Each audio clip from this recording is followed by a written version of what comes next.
Deputy President William Ruto has said very many nasty things about his opponents over the years. He regularly calls Raila Odinga Mganga, witch doctor. That's what it is. And he has said some even nastier things about our current president, President Uhuru Kenyatta. By the way, in case you didn't know, President Uhuru Kenyatta will go down in history as one of the most popular, if not the most popular, president doing a second term. The world over, when a president reaches the second term, their popularity drops naturally, especially because they have to make hard decisions before they leave office. All the decisions postponed in their first term for political reasons are made in the second term. And so, the world over, presidents during their second term tend to be very, very unpopular. Well, this is not the case with President Uhuru Kenyatta. He is hugely popular. That is a fact. And when all these current political feelings are not there, I believe history will judge him as such. Anyway, the deputy president has insinuated that because of certain weaknesses he sees in our president, it has affected his performance. He has even suggested it may have affected his being thrown out, and the handshake happening between the president and Raila Odinga. On this super fascinating show today, I break down this very sensitive issue. We look first of all at Ruto's accusations against the president. And then, very fascinating, we take a look at the weaknesses of William Ruto. Every man has a weakness. And we try to analyze how harmful or how not harmful they can be if he ends up becoming our president in the year 2022. Toa popcorn. Hii ni Popcorn Show. And enjoy.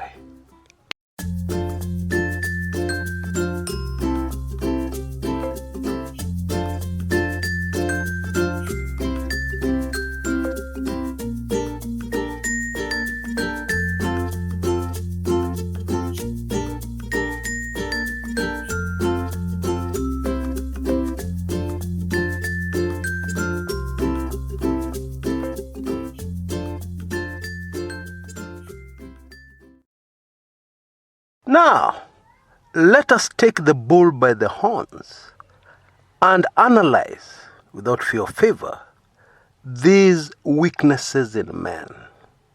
Because the whole idea, the whole insinuation of the deputy president, is that certain weaknesses can affect the way you run the office of the president, can affect the performance of a president, can compromise the security of the state. Now in Kenya, at least amongst us older Kenyans, we know that usually a man whose weakness is alcohol does not have the other more deadly weakness of women. We know, contrary to what Wasomi tell us, that kuvuta bangi depends on how it is done and who is doing it. If you are a young man with nothing else to do, then of course the results are very predictable. Chaos.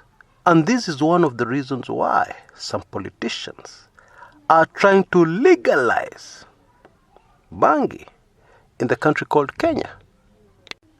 Many younger Kenyans compare this herb of Bob Marley to other current stuff available, which is just poison, which causes people to do very crazy things. Let's make a distinction. Now, there's a super fascinating tale from history about a man called Abraham Lincoln during the American Civil War, and how he had a brilliant general, a tactician, very good at his job, a military genius, but his only problem was a bottle. And so Lincoln, under pressure, fired his general. and they started losing the war. Let me not bore you with the history. He returned the drunkard and they won. Let's now move to the other side, to the person who was firing the barbs. The person who, according to the good book, needs to remove the log from their eye before they tackle the speck in other people's eyes. It is in the public domain that one of the deputy president's nickname, at least on social media, is Baba Abi. The deputy president is on record, not denying that is the biological father of this child, but in fact confirming it. This would suggest a weakness, that is deadly, that of women. I don't know if you're familiar with a term, which everybody in the intelligence community knows, and the term is sexpionage. Throughout history, seduction has been used to bring down governments, to get valuable confidential information from an enemy country. There is even a name given to agents sent out on such missions. If they are female, they are referred to as sparrows, and if they are men, they are referred to as ravens. Now I can hear somebody surprised say, man? Oh yes. Let me give you the best example. Just after one of the major world wars, Romeo's men were sent from East Germany to the Federal Republic of Germany, West Germany, to collect confidential classified information. And they were very successful.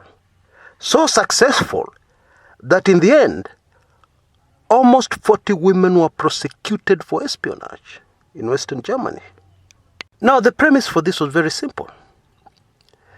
The East Germans noticed, or rather the Russians in East Germany noticed, that there were a lot of single and married women who held important positions in the German government, who had access to classified information on the German side, including some of whom who worked for the US Embassy. And they reasoned that using blackmail to get information may not be as effective all the time. Planting your own agents or developing them takes time, is risky, and does not always work, despite the heavy investment. But they noted that people will do virtually anything for romantic love. That is human nature.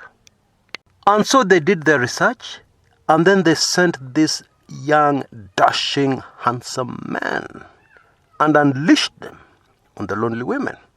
What do you think happened? Success with a capital S. But admittedly, to date, women agents are the more common. And I will now give you an example closer to home. Tanzania's Usalama wa Taifa uses gorgeous Tanzanian women to gather a lot of information. Even from Kenyans who reside in Tanzania. I saw this with my own eyes when I was there.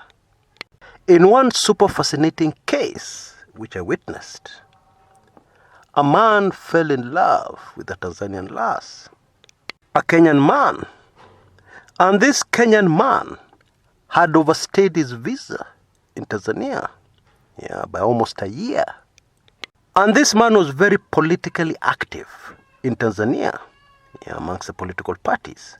And so you can guess why he would attract attention from the Usalama wa Taifa. And of course, this Kenyan man was married, very married. And so this affair started and continued with this very gorgeous Tanzanian, mtoto wa Tanzania, mtoto wa Tanga, as they call them. And then one day out of the blue, the immigration knocked on his door and asked to see his visa. End of story. He was deported back to Kenya. In fact, he was very lucky not to have been jailed. A few calls had to be made to some very important people to avert that. Rwanda is another country whose intelligence uses women a lot. Women look harmless. When you fall in love with them, you open up. There's nothing you cannot tell them. Hey, that is human nature. So I want to leave you with a decision. Which is more dangerous to have as a president? One whose weakness is the bottle, or one whose weakness may be women? Make that decision for yourself. And please tell me in the comments area below. I'm curious to know. Until next time, this is Chris Kumekucha.